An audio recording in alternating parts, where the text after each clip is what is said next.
Welcome everybody to part 3 of Building Bridges Toward LGBT Equality. This is our last and final session, so I congratulate you all for making it through there. Again, a couple of announcements. We will be starting Train the Trainer next week, so if you're interested in signing up for that course, that registration is open, but we have lots of other things going on. We have a town call this week, Faith in the Workplace, at noon on Thursday, and then we're going to start our virtual Summit Hurricane webinar series. Some of the best workshops from the summit that either got canceled or a lot of folks are highly rated, and we wanted to share those with you. And there's a schedule of those there. So lots going on. Also, if you're in a company and you have out LGBT executives, we are accepting nominations or submittals for the Executive and Emerging Leader Forum that's going to come up in April. So you need some more information on that, contact me or check the website. That nomination period is open for another couple of weeks. Everybody should be fairly familiar with the webinar features since we've all been on that. So again, if there's any technical problems, go ahead and be sure to raise your hand once I mute all the lines, and we'll be able to take a look and see what's going on with that. But I want to start out introductions today since we kind of know each other, but let's do name and company, and what's one thing that you've learned from either part 1 or part 2 as a result of taking this course. And I'm going to run down alphabetical. So Bianca, why don't you go ahead and go first? Okay, this is Bianca Beirudi. I'm the accounting associate here at Out and Equal. I missed the first part of this series, but I was part of the session last week. And just learning the statistics about what diversity in the workplace really looks like was a really eye-opening thing, and I think will be more enriching for me in the work that I do here. Great, sounds good. And I will send out all the links again to the recordings so that you get a chance to watch those. They will change over. They'll actually become a recorded page on our website, so I'll leave those up until the end of the week. So if you want to review those or take a look at those, any of the other sessions for anyone who's enrolled, you can do that. Colette, how about you? This is Colette McNally from Northwestern Mutual in Milwaukee. I thought the session last time, some of the statistics and then we're not an international company, but some of the laws that are out there were pretty shocking. Definitely. Janice, how about you? Off mute. First, there you go. Janice Stacy. Usually say self-employed, but actually it's unemployed. Looking for work. What I learned was the statistics internationally. That was new to me. Most of the other stuff I followed along with the recorded seminars since I haven't been on before. Most of the other stuff was relatively familiar to me. Okay, sounds good. Kit. Yeah. I'm Kit. I'm with Out and Equal. I thought it was really interesting to hear about. I think it was it Title 6, which Title 7. Title 7, yeah, which makes it the gender equality in the workplace, not discriminating on the basis of gender, and how that applies to specifically transgendered people in the workplace. I thought that was really interesting. Great. Melissa, how about you? Sure, I'm Melissa. I'm calling. I'm an HR rep for Safeway Grocers. I don't spend a lot of time looking at cost of benefits. I'm more of a generalist, and I was surprised to see the inequality in the cost of benefits for LGBT employees. So that was very eye-opening. Okay, yeah, that's a good point. Nina. Hi, Nina from New York. And one thing I found really interesting was the map that showed the states where discrimination was legal and where it was banned from discrimination based on sexual orientation and specifically gender identity expression. So, yeah. Kind of sad. Yeah, and it's interesting because, again, if you're living in New York or California, you kind of get immune to that because those states do have the coverages. But I know a lot of folks who are in the Midwest see a lot of differences in that. Tony, how about you? Tony Talbot. I'm the CFO for Out and Equal. For me, I took Building Bridges years and years and years ago, so this has been a really good refresh because of all the changes that have occurred probably since I took it. So it's just been more of a refresh for me. Sounds good. And just had somebody else join us. Is that you, Roberto? Yes, it's me. Hi, sorry for being late. No problem. Why don't you introduce yourself and who you work with, and one thing you learned from Part 1 and Part 2 so far. Okay. I am Roberto. I am PhD researcher, and I work for Oracle. And I've been learning a lot, but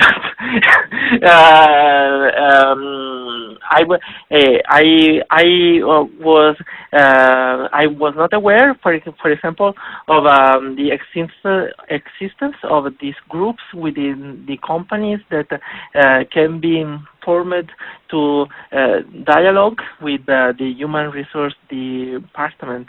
And I was thinking about creating one in my company as well.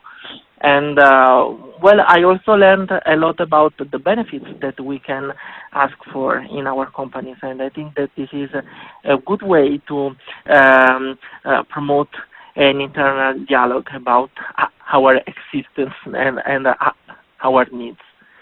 Excellent. Sounds good. They're all really, really good points, and those are a lot of the pieces that you can take back. A lot of this is just making sure that you can have these conversations and that you can get some ideas about what your next steps are and who you can inform of what you learn from this. Okay, so let's talk a little bit about the objectives for today, being the third part. Today we're going to talk a lot about action planning, both for yourself and for your business team, talking about where does LGBT kind of fit in with diversity initiatives and inclusion programs, and then talking about developing allies in the workplace. One of the things we found is that whether you're an ally within the LGBT community, for example, I as a lesbian could be an ally for someone who's transgender, or allies who are not LGBT who speak up and are advocates for the LGBT community is an important part. Once we kind of have had a chance to kind of organize in the workplace and we get some of these basic benefits, a lot of times to make those next steps we need to expand. Remember the numbers we talked about a little bit with marketing is that, probably about 8% of the population is LGBT, so that's never going to be a majority in a company. So you want to make sure that others understand that, and we see the success of Parents and Friends of Lesbians and Gays, PFLAG, how important allies are to advancing the discussions in the workplace and outside the workplace. I'm going to put this up here now. We're going to come back to it toward the end about next steps and what your own personal goal is and what you're going to be doing. If you work with an employee resource group or just within your company, what your next steps are, kind of like Roberto was saying about starting a group, Oracle in Spain where he is. And then I want you to think about two people that you want to share this information with. And then one person you can think of within your company or organization who might be in HR or management that is somebody you could talk to. And what else do you need to make these goals a reality? So we'll come back to this. But I just want you, as we go through this section, to be thinking about what's your plan? What are your next steps and where do we go? So with that, let's go ahead and take a look at the advocacy frontier again. And again, a lot of these things we've talked about and mentioned in the training in Part 2 especially, but the importance of having policy and benefits. But I want to ask you, because it's always a good perspective since you're living it day by day out there in the workplace, is what is it you would add to this advocacy frontier? What else do we need to work on? And it's okay if you repeat some of the ones that are important to you. So just go ahead and type those in and what else you would add to that advocacy frontier. And when you finish typing, make them short answers, go ahead and hit submit, and we'll go ahead and read some of those answers. I know some of the emphasis that we're always talking about is like relocation, supplier diversity, some of those areas that we want to begin to do more research in. Jenna says cultural competency training for recruiting transgender talent. So definitely that's an aspect on that. The level of visibility, creating a vision of advocacy, working through that. I know a lot of benefits individuals are looking at in terms of privatizing things like retirement funds and other pension funds. Are areas that are important for some companies to make sure that their LGBT employees can leave those benefits. More days for the adoption process. Some of the challenges that come up for LGBT parents are an issue and could require some more. Anything else? And again, sometimes these are things that are your passions that you connect to that say, this is what's important to me, and are part of that, what that next step is. So let's take another look here, and when we look at that, and taking into account some of these ideas and thoughts that you've had, emphasis on diversity and inclusion across the other sector beyond private organizations, so things like government and community nonprofits.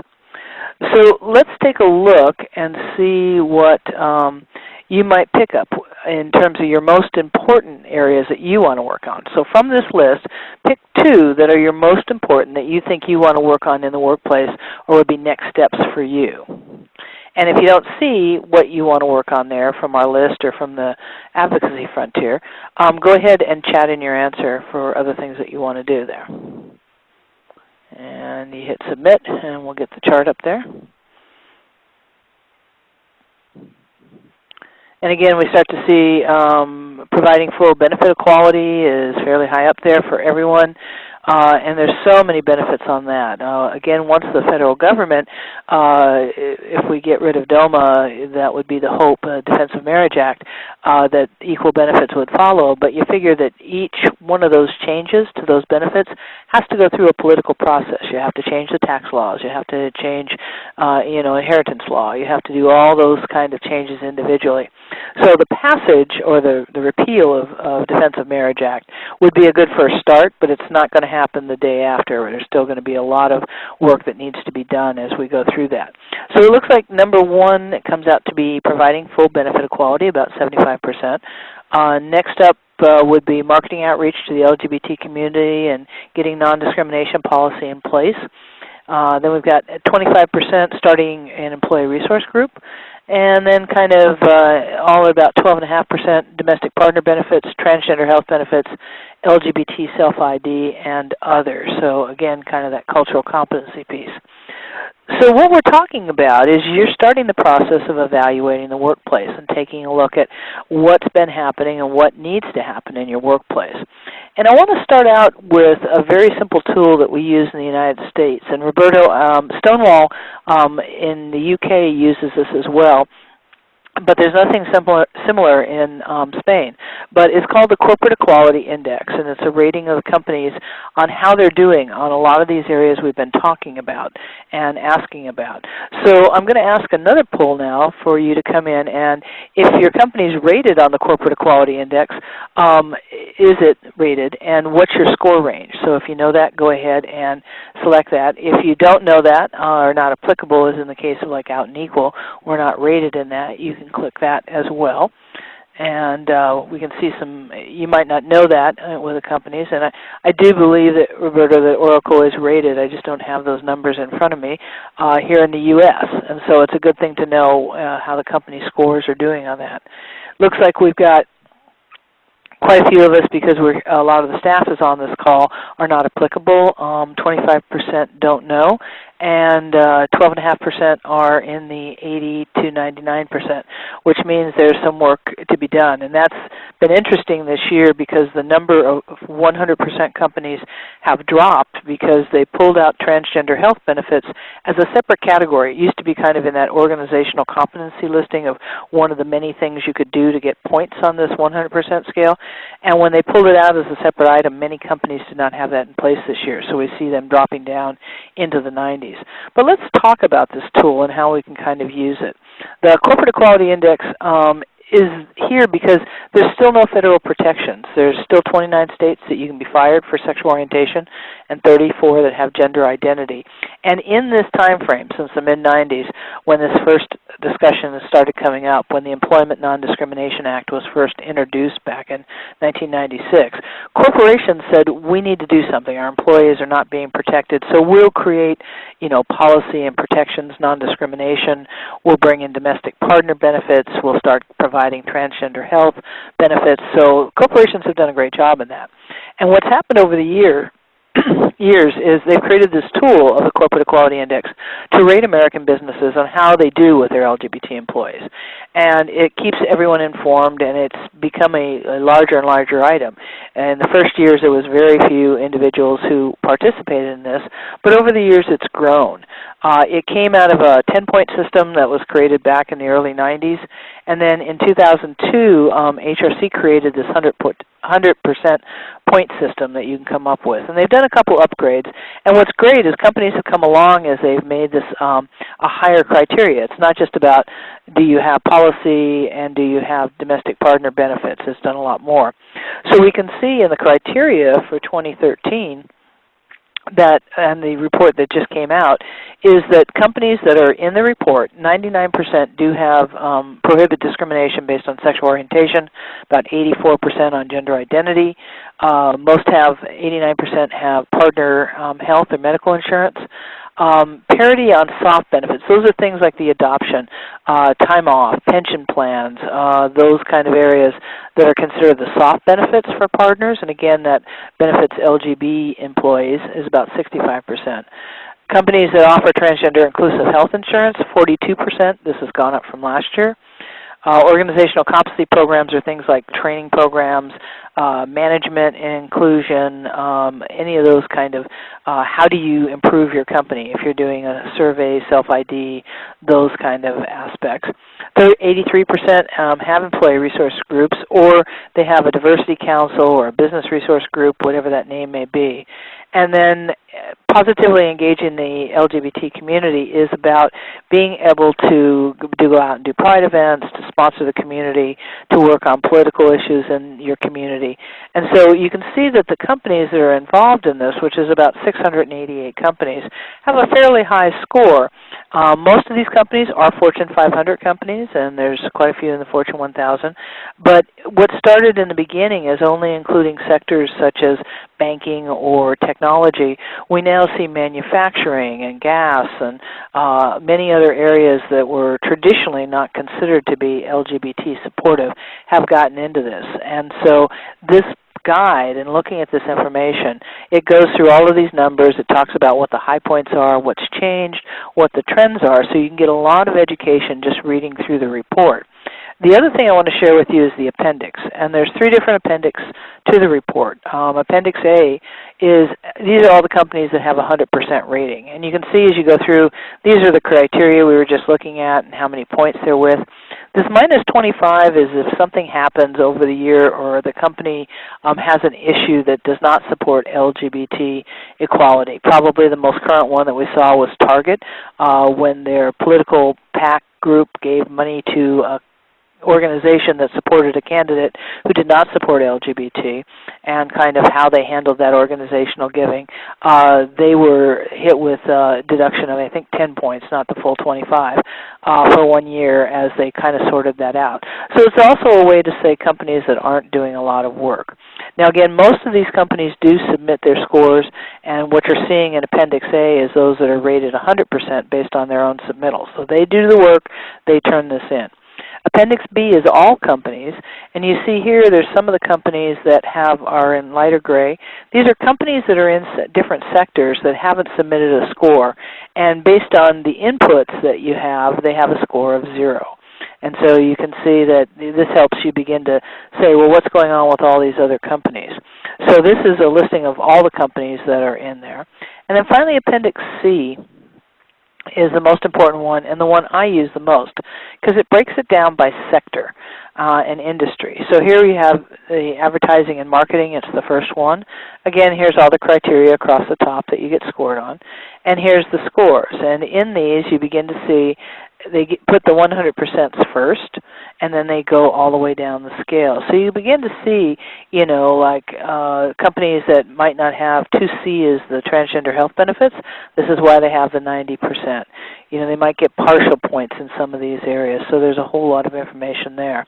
But what I do with this information is when I go and I teach at a company, I will go through this guide and I'll pull the information out, and I'll create kind of a red, yellow, green chart to talk about a company. And this is what the corporate perspective is.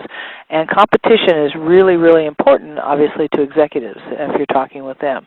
So I'll take a look here and I'll say, here's all the companies that were listed in what sector and what it might be. It might be technology, it might be banking, so it's the 2013 Corporate Equality Index. How many companies are in that list? And it could be anywhere from 10 to 60 that are in there. I'll indicate how many had that 100% rating. So again, you can see why the Appendix C is so helpful, because all you have to do is go right down that list and count. And I also then note what your company's score was. And then if I'm not a huge group and I want to do some average and math, I'll find out what the average sector score is. And again, companies like to be above average, at least, if not setting the trend. But then the important part, and what really gets executives and HR folks looking at this, is here's the criteria and the possible points you can get. And I just use kind of I don't have any yellow on this one, but I have green and red on areas that they don't have the information or they don't have those criteria met. Now, I get this all from public information source. I don't talk to the company necessarily, although they may tell me, well, we're just starting to employee resource group, so we're going to have those points. I can point that out here. But this is public source information, and companies, this is their reputation and how they're viewed by the community. And so it's really important to them. They go, let's get rid of these reds. We want this all to be green. So this is a really easy tool to use for your own company to do some comparison to help them understand a little bit better how they rate and what else they need to work on. Sometimes we talk with companies that are just starting out on this process, and they're surprised that all their competitors are doing this already. So use that little competitive sector aspect. It really gets people talking and more aware with that. What's next when we look at these and coming up with 2014 and some of the other next set of criteria that are coming up, global policies is becoming very important. And it means that you're very clearly stating that in other countries that your LGBT employees are protected just as they are here in the United States, or in the UK. Stonewall UK has another similar rating system, slightly different criteria because some of the laws are a little bit different, but you can find those kind of rating scales around the world. They've even got some criteria that they're using in Hong Kong now that gives them some idea about this is what a business should be like. And although it's not probably as in-depth as the U.S. criteria is, it is a start. Many companies are now talking about tax equity and that imputed income, being able to provide their employees with the additional imputed income to equalize their tax burden because they have to pay that taxes on domestic partner. Self-identification is becoming more and more important as we talk about getting to know the community, and that may come out as a standalone criteria, just as they did with transgender health, to take a look, because we see many, many companies are beginning to do it on surveys and satisfaction surveys. But now we want to make that next step and begin to push companies to say, voluntarily, if your employees are comfortable with that and you have a good self-ID program to work with, that they will step forward and have that in their records. Because now you can tell me how many executives and how many have left the company, all of those self-ID kind of things that would be associated with a record, just like you can tell me about women, people of color in the workplace. And what's next is totally, how the community goes. As we begin to find areas that we can work on, companies get very creative. Levi Strauss, one of the companies here in the Bay Area, ended up in their community engagement. They did an emeritus brief in the marriage case for Proposition 8. It was something that their company decided was the right thing to do. They wanted to stand up for their employees, and so they stepped into the political and the legal areas and got that brief on board so that there was corporations standing behind the laws. So many companies want to be that one who sets the trend, who is way out in front. Your company may not be that, but when you talk about sector leadership, you want to kind of define where you want to be. Do you want to be in the middle of the pack? Do you want to be seen as a leader in your company? And usually after 3 or 4 companies in a sector begin to adopt these plans, you can end up being able to convince your company that they can move forward on it, and they're not going to be the trendsetter. So if you're in a more conservative company, this is a great way to use that Corporate Equality Index to take a look and evaluate your company on that. So that kind of gives you an idea about some metrics you can use and ways to have the discussion. But we said the other piece we wanted to talk about was a little bit more about allies. And I use a little acronym here with awareness, legal perspectives, limitations, and you, and what it takes to be an ally. And these are the areas that we've talked about. And I break it down into 3 different levels. Many people say, well, I don't know if I'm an ally. I don't know if I know enough. So we begin to talk about awareness down here, which is what the Building Bridges cultural competency piece does for you. You now have gotten some information. When we talked in the beginning, talking about some of the things you learned from Part 1 and Part 2, those were awarenesses, and it helps motivate your thoughts and what you do next. And that's when you begin to move to an ally and begin to speak up and get more aware, and you know someone who's LGBT and you can talk about the issues and be supportive. And finally you get to that place of being an advocate, where when you're in a meeting with executives or HR and a new policy or program comes up, you know, you say, well, how is this going to be for our LGBT employees and their family, gym memberships and things like that? What we have to be aware is that when whether we're at awareness or an ally and advocate, we come out when we speak up. Many times if I speak up for a person of color in the room, nobody says, hey, I didn't know that you were a person of color. It's just the right thing to do. But for LGBT, many, many times when you speak up and say, hey, don't tell those jokes, don't make those kind of comments, someone may turn to you if you're heterosexual and say, hey, I didn't know that you were gay. I thought you were married and had a couple of kids. And there's a fear to that about, you know, my group's not going to accept me, my team's not going to be willing to work with me as I come out. So realize that allies come out. And these are some of the steps that you can take to be an ally and build through this continuum here, starting with awareness, just learning and getting more information and being aware. Just being a friend and a listener. And we talked about in the dyad exercise, when people make a mistake when they're telling their story and they use the wrong pronoun, you know, just have a conversation with them. Wow, I didn't know you had a partner who's the same sex. You know, how long you been together? Those kind of discussions.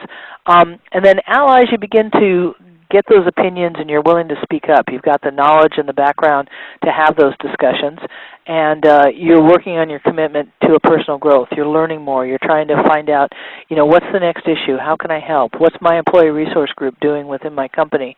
Or do I need to start one?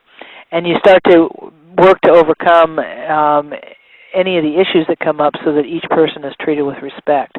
Finally, advocates, using your position, we talked about that, about making changes, including your focus so that you think about LGBT as part of your strategic planning. And that begins to work not only in your job, but also in your community and your personal life as well. So I've got another quiz here that I want you to come back and take a look at. Where would you rate yourself on that ally continuum? Are you at awareness, ally, advocate, not sure, prefer not to say? Go ahead and click 1 and hit submit. And we'll see some notes there. All right, it looks like we've got majority of everyone identifies and feels that they're an advocate, so they're using their position and working with that. We've got 28% feeling that they're an ally, so that's great. And that's very common. It's like when we are at the summit or doing any Out and Equal events, we've got the people that kind of already get it.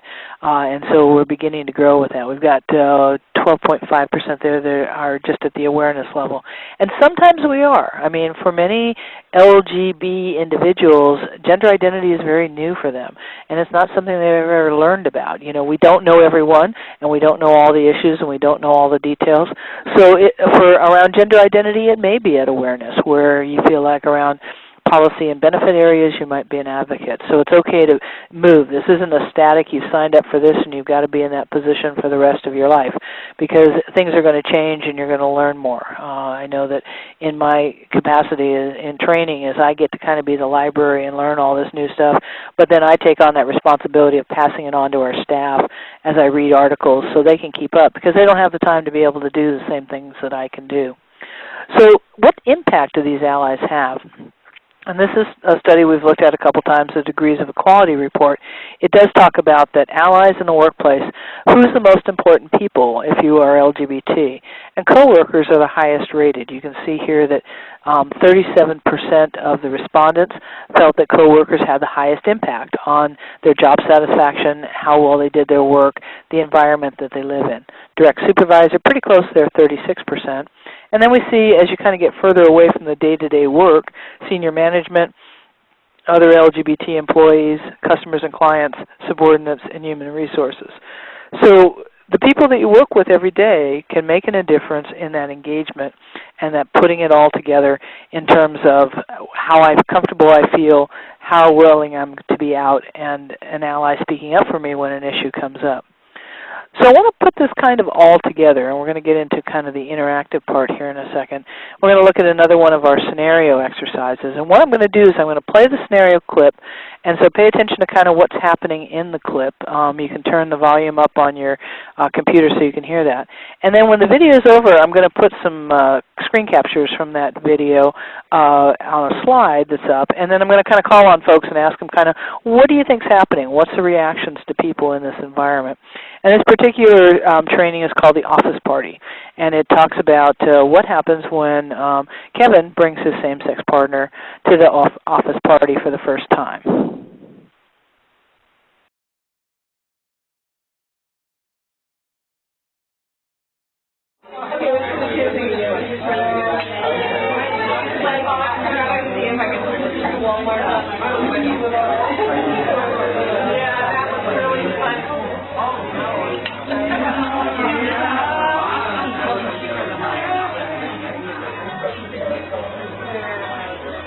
Knew it. I'm glad we brought a partner.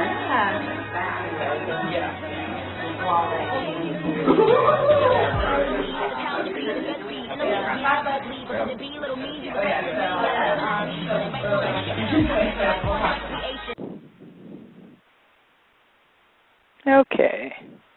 So we got a chance to see a kind of set of reactions there as folks kind of came in the room, and actually some of the staff that are on this call were actually some stars in this video. So again, I thank them for their work in doing this. So we saw, Kevin and Dave came in, and the first time they came in, arm in arm, and we got a lot of different reactions from the group. So let's kind of start with the easy one and start up here with Danny and Emma. So let me unmute Colette. Let me unmute you. And what's happening with them? What kind of reaction are they getting? It was Go ahead. fairly positive and supportive. Yeah, kind of a little bit of that little, like a little rumor thing about what's happening. Oh, I thought so, and kind of the estimates. But yeah, very positive and supportive on that. Anything else you see with that one, or anything you might do differently as an ally in that situation?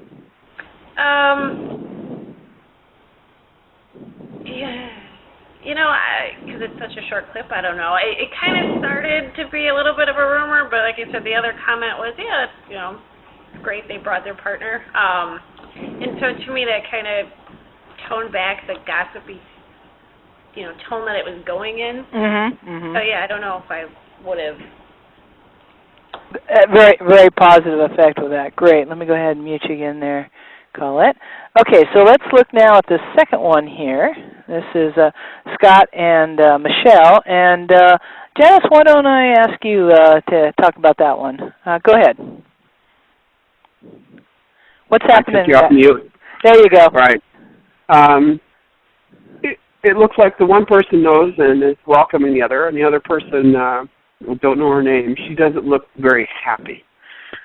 She looks kind of upset for some reason or another. Yeah, or maybe not sure, or maybe not have seen it before with all that. Would there be something that Scott could do in talking to Michelle when he would turn back around there that you might suggest that he could do? Well, I would suggest he ask her what's going on. She looks kind of upset. Yeah, right. Good plan. Just be direct with that, kind of what's going on. And sometimes it's hard to tell between upset and questioning. It's just like, oh, wow, what's that about? I've never seen that before, potentially. Right. I don't tend to assume, so I would ask. Good point with that. Okay, so Janice, let me put you back on mute here. And let's go up here and take a look at this one with Kit and Q. And Nina, I'm going to unmute you. And what do you think's happening in that one? Q seems to have some aggression towards whatever walked into the room. And was it Kit? Kit, was like, kind of called Q out by nudging them and saying, hey, what's going on. Again, it could be a reaction to that person stole my yogurt out of the refrigerator. But unfortunately, when we walk into a room, what we see are people's body language. And unfortunately, people coming into the room with their partner for the first time, if they're already uncomfortable, that's the first thing that they're going to see. Right, that hypersensitivity. It might be the yogurt issue, but what we interpret is that that's about, the fact that I brought my partner with me kind of aspects. Yeah. Right. Very, very good. Okay, great. And anything beyond the nudge that you would suggest for Kit to do? Again, the same thing is just being direct and not assuming anything.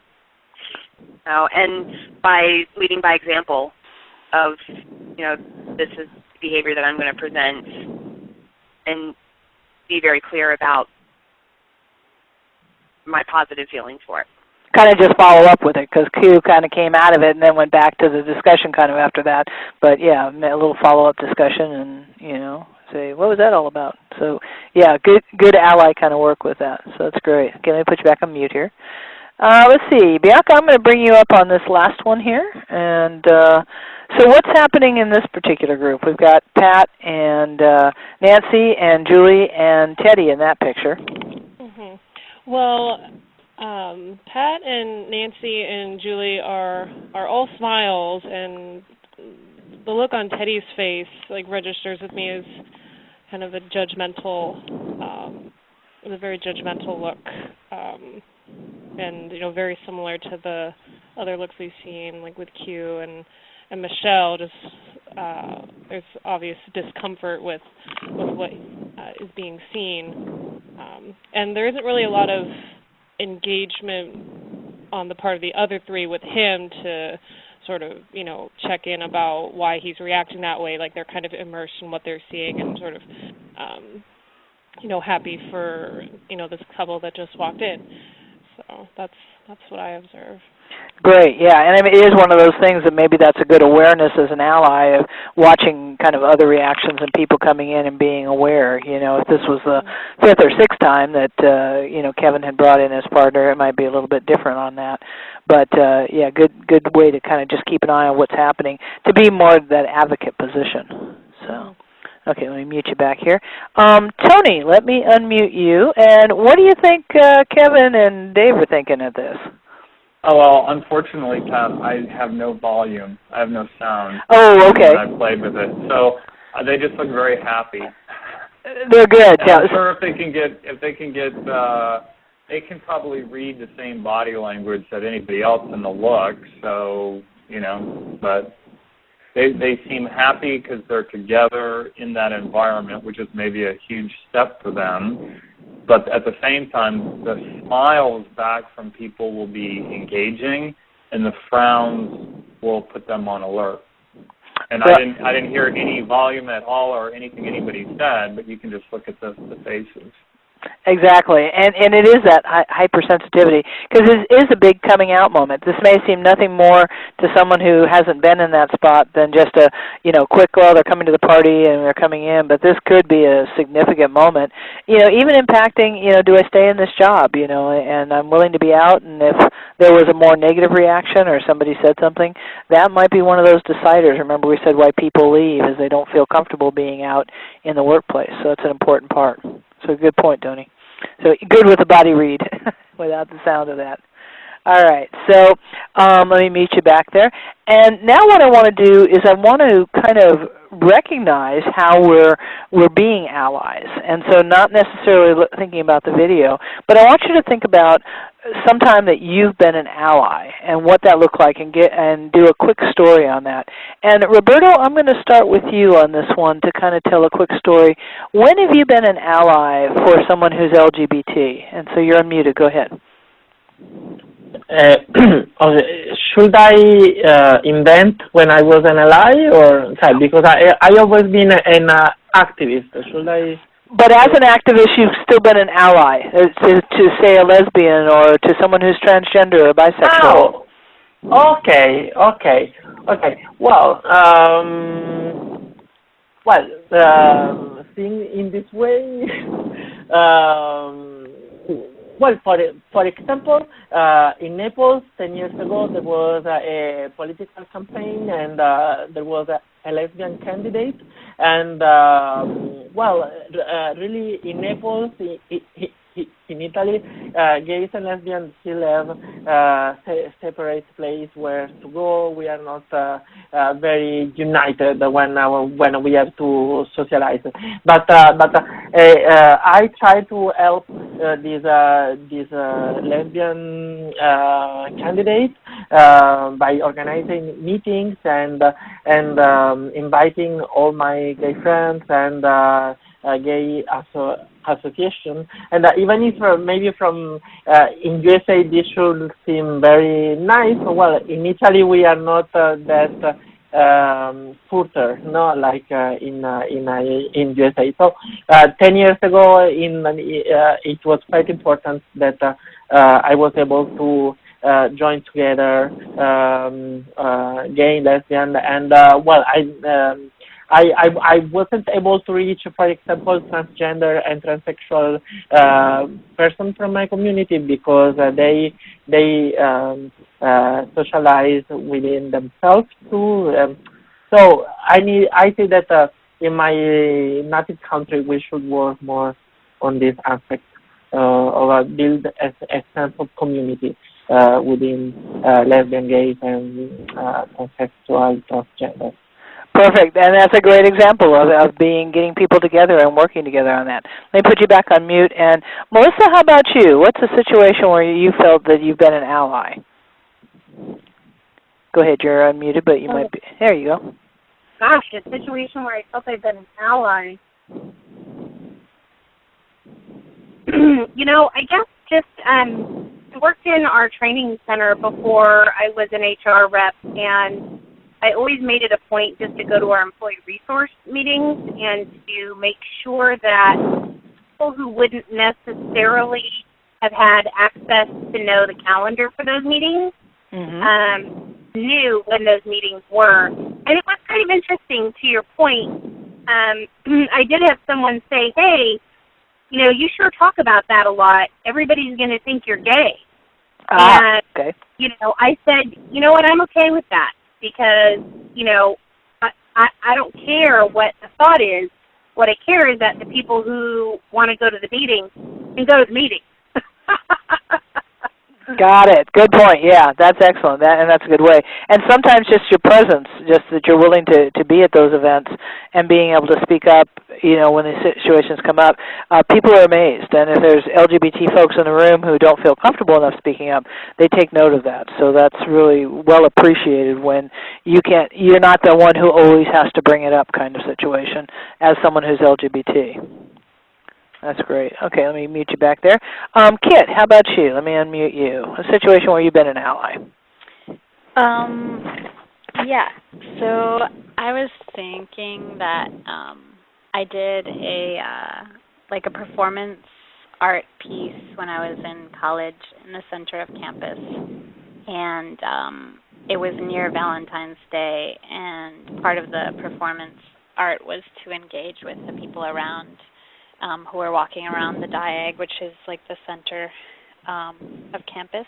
And I saw a gentleman with some flowers, and I asked him if they were for his girlfriend or boyfriend, and he said, I was like, oh, that's so nice. Are those for your girlfriend or boyfriend? And he was he really appreciated that I had asked him, that I had included both of those options for him. So I think that's an instance where I wasn't assuming anything, and I was being inclusive if he had either sex partner. That's great. That's excellent. Yeah, good stories on that. And it's amazing how simple that a lot of that can be, with just a simple question or, working on, our assumptions or just changing our wording can really make a difference. So great answers and great participation. Thanks, everybody. And so where we're going now is thinking about, either write down for yourself or think about one thing that you want to work on, that you want to learn more.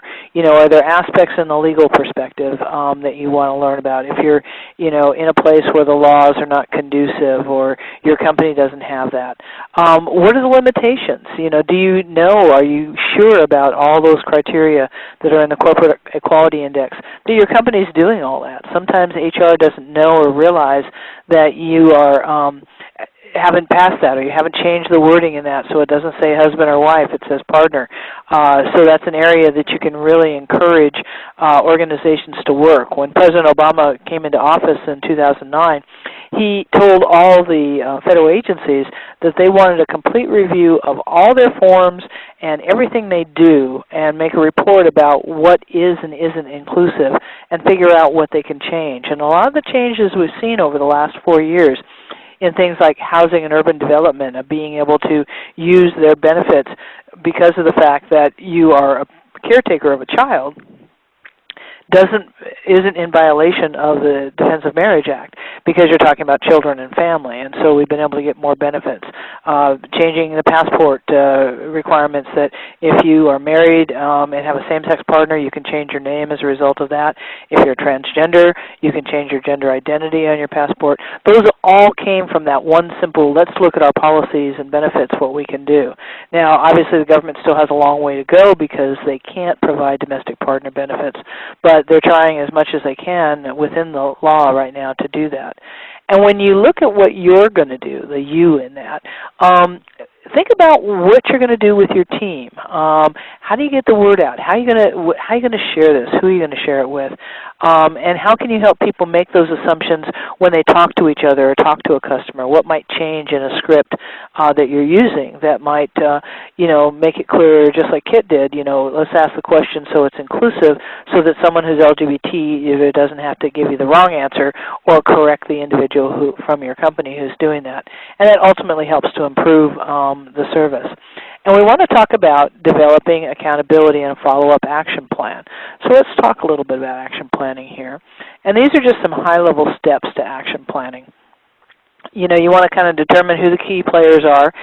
Usually you bring together a group, but you can also be the architect of this plan and talk about what are our goals, what's our milestones, who's going to be responsible, how do we report out. Many companies, it's been interesting because traditionally diversity has been in HR or diversity and inclusion department, and it's always seemed like it's a separate part of the company. More and more companies are trying to integrate diversity into everything they do, and we had one company who wanted to begin to work on self-identification within their company. And so they used their quality improvement, Six Sigma. They had a black belt who was LGBT, and they actually found a champion, and they went through all the fishbone charts and all that kind of stuff, and presented a quality improvement program through a process that was much more familiar to management and to the executives. They're used to seeing these kind of things to come up to say, how can we do our business better? And actually they got a lot further on that goal of implementing self-ID as a result of using your usual ways that you make change in a company. Once you've kind of got that all reviewed and coordinated, make sure you get it through the company standard processes, and get folks working on it and on tracking that, and follow through. A lot of times it's really hard because it may take a whole year to get X change on benefits through, and if you're, say, the president or you're very involved in your employee resource group, you might have changed jobs, you might have transferred, maybe, succession planning, you've got a new president in there. Trying to keep that through and keep that kind of corporate knowledge and memory going of keeping what's going on.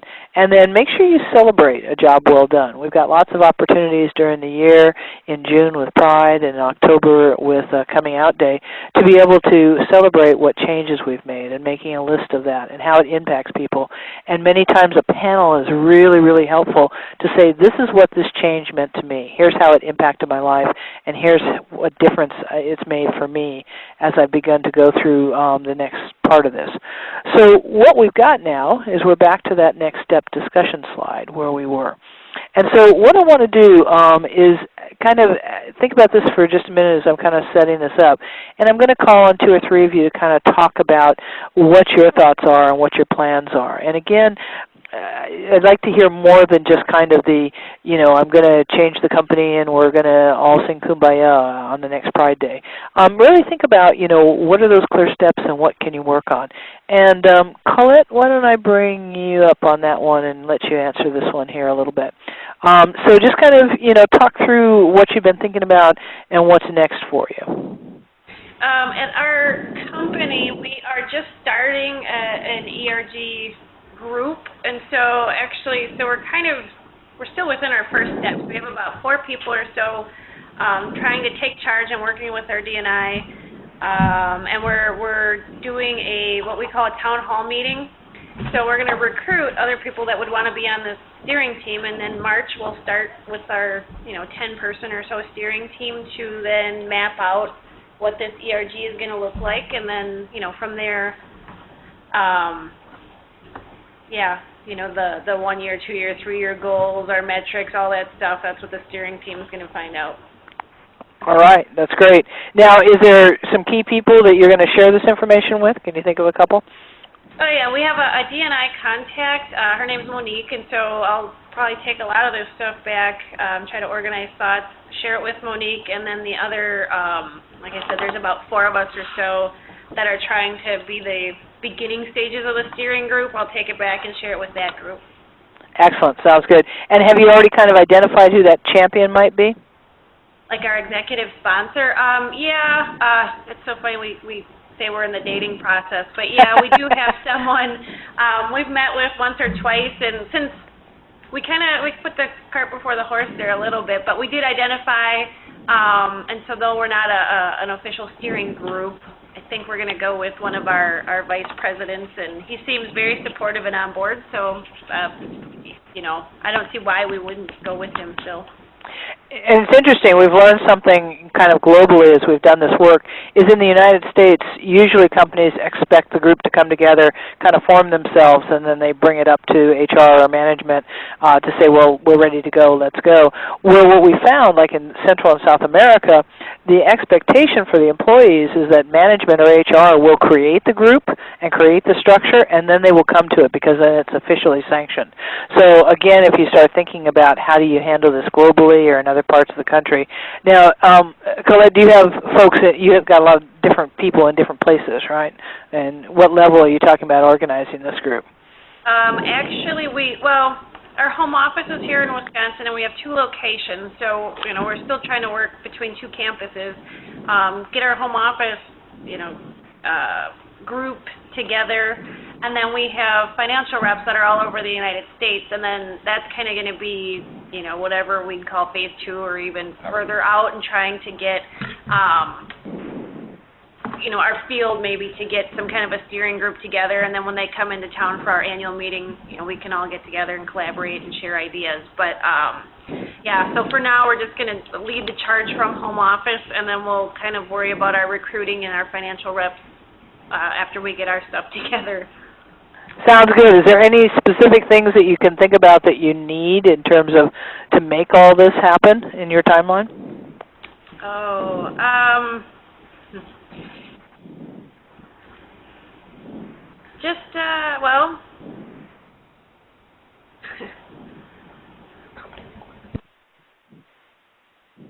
We have to get our documents together. We, like you said, here we kind of are a grassroots group too, so we're getting our stuff together. We're going to get our charter together, our goals together. I was able to visit Baltimore last year it was my first Out and Equal conference, and so I was focused on like metrics and how can we make the value case to the business value. So thinking through some of that stuff, and I think basically for now your website and any other resources that we can, so we don't necessarily have to recreate the wheel, we're going to be dipping into all of those resources. Great. Yeah, and that's one of the main points that we try to make through this, that there is a lot of information. Again, use us kind of as the library. We don't have all of the documents here, but we definitely know who's doing that. And we have the ability to kind of set up some discussions with other companies who have just done this or have a similar situation. So, yeah, you don't have to be there by yourself. So hopefully you'll come and celebrate in Minneapolis with us this year. We're hoping. We're trying to get some budget together. Excellent. Sounds good. Okay, let me put you back on mute, Colette. And let's see. Melissa, did we lose you on that? Is that you there? Are you there, Melissa? I just unmuted somebody from 484. Who's that?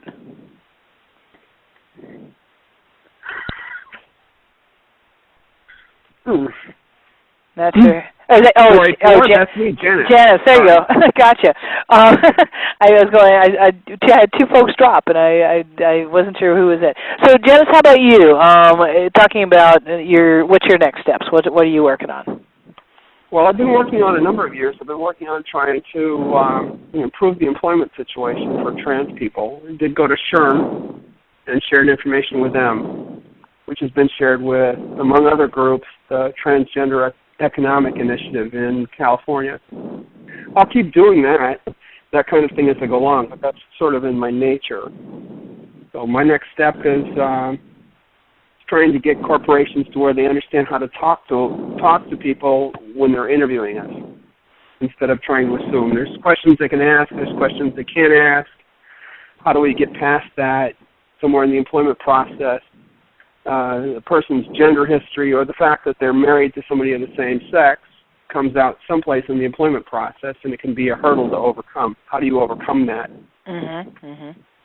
That's right, great. So, and there's a lot of good resources. I'm assuming that you're working with some of the NCTE work and other organizations, what they're putting out to add to that? I'm sorry, repeat that, please. That some of like the National Center for Transgender Equality, some of the other transgender groups, have you been able to get access to some of their information and best practices as you're working through that? I have had some, but what I found out in going through everything, I'm one of the founding members of NCTE. What I found out is that a lot of these questions have never been asked before, because we've been searching for basic rights within companies, within the walls of the companies, and that's grown with your help and with HRC's help and with NCTE's help. But now the next step would be how do you get the gatekeepers involved? Great, and get more specific kind of questions and specific steps in the process. Right. A lot of information doesn't exist yet. Got it. Now, are you working by yourself, or are there other folks that are working with you on this? There are hopefully some other people working with me on this, including Julie Beach. All right. That's great. That's good to know.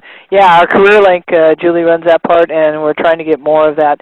Obviously we're not a monster job career board, but we are, attracting companies that are looking for LGBT employees, but we're also trying to do some of that education around what do you have to do differently, or what can help you in a job search as LGBT. So that's another resource. So good to hear. Good to hear. So, okay. Nina, why don't I unmute you, and let's see where your next steps are. Go ahead, you're unmuted. Well, I'm in a little bit of a different situation as I'm currently self-employed. Where I've been coming from is teaching individuals communication skills since I left the corporate world, and how to have difficult conversations. Mm-hmm. So what I'm really excited to do, take it to the next step, is to translate that into how do you have difficult conversations when, say, you walk into the company party for the first time and you see that aggression.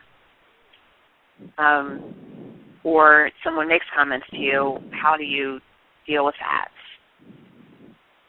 And how do you have an effective conversation to resolve that conflict and deal with your emotions and make the other person understand where you're coming from? And so not just around LGBT kind of issues, but just conflict resolution in the workplace? Well, conflict resolution in the workplace is where it's been, but I really think that there's an opportunity for people that are worried about coming out in the workplace to kind of be able to share their specific stories and use those in a more inclusive environment.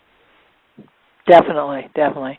Yeah, I know I can go through that entire presentation of this building bridges for executives, and then usually when a company has me come in, we usually do a panel of their employees, and what they remember is those stories that their employees tell them about that first day on the job or something that happened when they traveled to another city for some work or something like that.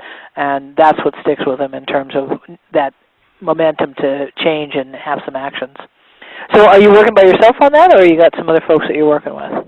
Well, I mean, I just came up with that idea sitting here listening to all of these wonderful stories. All right. So action planning is in your future then, huh? Yeah.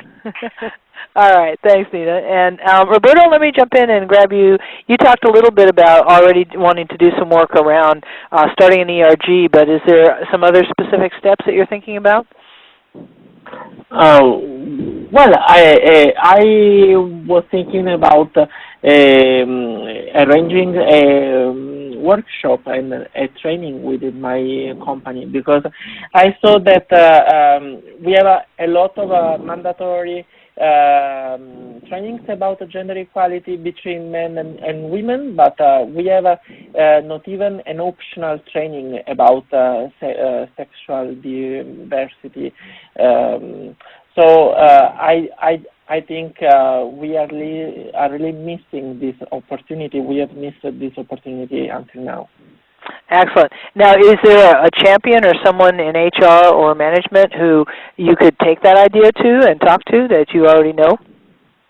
Well, I really don't think so, because unfortunately, for example, in Spain we are like thousands and thousands of employees, but our company only has 5 persons working in human resources. Everything is made by each employee.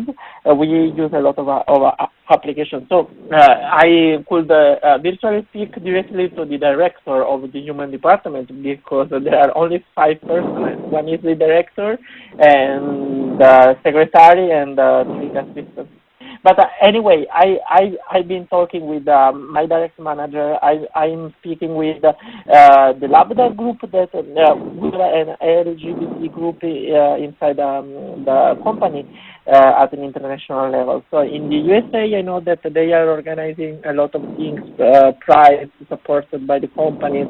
So I'm trying to understand how they manage these things in the USA, and trying to import their strategies here in Spain.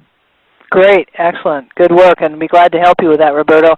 And we're also looking, as we expand, I just found out that we have the capability on our webinars when we set them up to be able to translate them into Spanish. So we might be able to find some ways of getting some of this information over to you in English and Spanish that might be helpful in some of the training in larger community as well. So wow, great. Love to talk to you about that. So, okay, great. Let me mute you again here. Kit, how about you? What's next steps for you?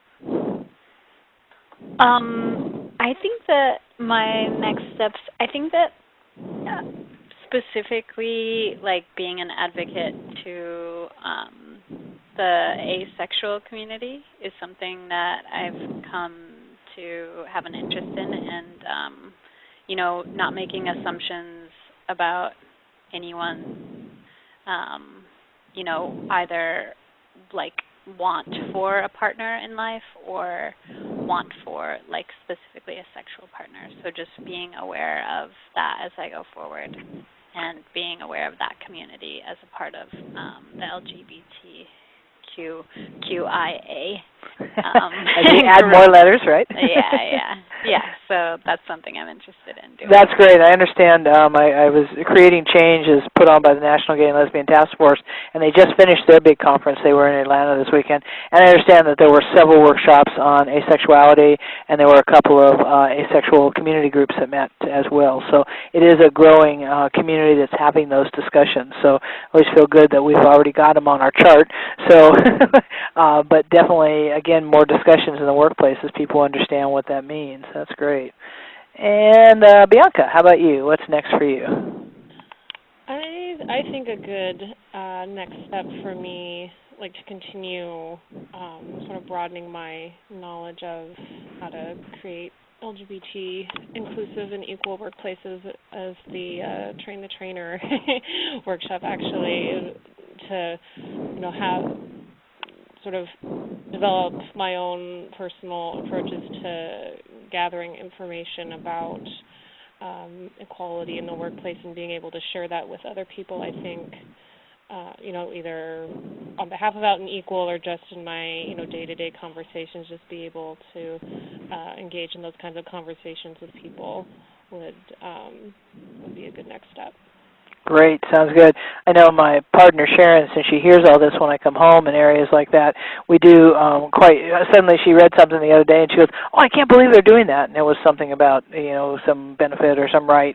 And so she's becoming the reluctant activist. So you find a lot of ways to bring this into your life and just bringing these discussions to break down stereotypes. And again, so many times when they teach this course and there's LGBT employees in the course, when they get done with the course, they go, "Wow, I learned some things that I didn't know about that." So all sounds like great plans and would love to be part of that and to follow it through. As you've all completed Building Bridges now, you are eligible to take Train the Trainer with prerequisite on that. I also wanted to point out this slide, and again, it's in the slide deck I just sent out. These are some of the resources that you can take a look at: Corporate Equality Index, Injustice at Every Turn from the Transgender NCTE group looking at national transgender discrimination. Lots of marketing information, and so there's a lot of good stuff out there to take a look at. And so as we kind of go through this, it's a never-ending kind of journey as you go on. This last year when we went to the Global Summit and I taught this class, it was amazing for me because I opened it up. There were representatives from 23 different countries in the workshop, and they just talked about what does policy and benefits and equality mean in their countries. And I spent the whole time learning, and if nothing else, continuing to be able to meet communities, talk to them, and have those discussions is such a big part of that cultural competency piece. Because again, just because we know this doesn't mean that we've identified the entire community. And when someone says they're LGBT, Q or I or A or any of the other letters, we do find out that they are, very different and unique, and make sure that we don't put stereotypes on them because we have a little bit of this knowledge. And I think that's an important part of that allied development for each of us. So one thing I was wondering, Pat, and this doesn't necessarily have to do with the material that you've covered, but you said that, are you sending out these slides to us individually, or are they just available on the archive? Will they be available on the Out and Equal archive? Because I haven't been getting anything, if that's the case. They should be. You're on the email list, so check your spam folder because ReadyTalk sends them out, so it might not look like a regular message coming from me, but they are a reminder. I think I have sent all of these out, but I'll double check. But yeah, if you don't get them, if they don't show up in a day or so, drop me an email and I'll send it right back to you that way. I know I did that with Melissa today, that she hadn't gotten the announcement. Sometimes it gets bumped by company spam, so I try to send them both ways. But yeah, and the recordings will be there until Friday, and then we move them to another page.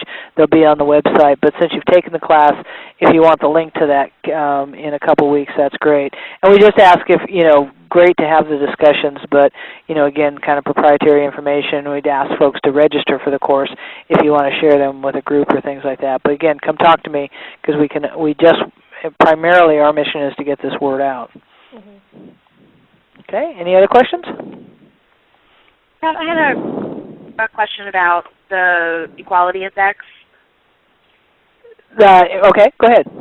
And so there seemed to be a drop in some of the company's scores because of, and I don't remember specifically, I think it was around transgender health benefits, that they didn't get those in place in a lot of companies this year. Do you think that was a different choice, or does that tend to be based out of ignorance, that people think that it doesn't even cross their minds?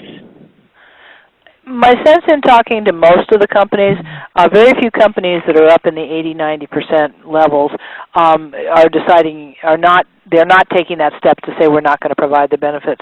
But for a lot of companies, they do a 2-year negotiation with their insurance folks, or the cycle when the Corporate Equality Index survey was due and when they had it confirmed that they were going to change over wasn't done. Some companies are still having some of the discussions.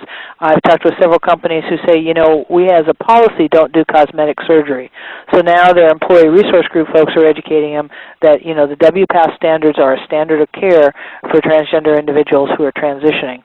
And so it's not cosmetic surgery. So sometimes it's taking a little more education on gender identity issues, just like it took companies and insurance a long time to get domestic partners as a standard part of the plan back in the mid-'90s. Now everybody's got it. It's in all the plans. It's easy. Given a couple of years, we'll see insurance companies have this as a regular part of their plan, and it'll be much easier for companies to get this. I know, like for Out and Equal, we're such a small company, they're not offering this for companies that are smaller than 50 unless you go into a pool, and we just haven't been able to do that. So we're, continuing to figure out how to do that. Many transgender employees are using their flexible spending accounts to handle a lot of those costs. So there's a lot of creativity going on in the interim, as there usually is.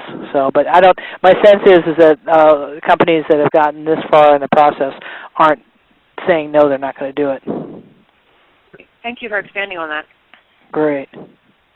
Actually, I have a lot of experience in that area, and one of the things that holds back companies is that there's too many unknowns. They don't know how to implement the policy, they don't know how many people will take advantage of the policy, and they're concerned about it from that regard. So if you go in with some statistics on how many people actually do use it, and what typical costs are, they go, well, that's not very much. And then if you go in with an example of how to implement it into, if you're a larger company and you're self-insured, they have a big legal document. If you go in with an example of how to implement that into the legal document, then they can actually go, oh, well, that's pretty easy. And they have a greater tendency of doing it. Right, and we've got some good resources. Jameson Green has presented the last couple of summits, so if you need that kind of information or somebody asks about that, we'd be glad to provide those links because it is getting pretty easy to do, and I think by the 2014 report of the Corporate Equality Index, the numbers will jump up on that. So, okay, I don't want to keep everybody beyond our scheduled time, so I want to thank you again for your participation. Again, there'll be a short survey at the end of this call. We've got a lot more coming up this month, and through June, we're scheduled with webinars, so we hope to see you on more of those. And if you want to find out more about Out and Equal, either on the training calendar or the website, that'll be great. Again, you'll get some follow-up emails from me, and if you've got any questions or anything comes up or your action plan gets slowed down and you need a cheerleader, I'm glad to be that person. Q is still coming back from Creating Change, but also wanted me to extend his thanks for your work and your involvement, and great to have you on board. So we will see you in whatever next class we meet. So thanks again for taking the class. Bye.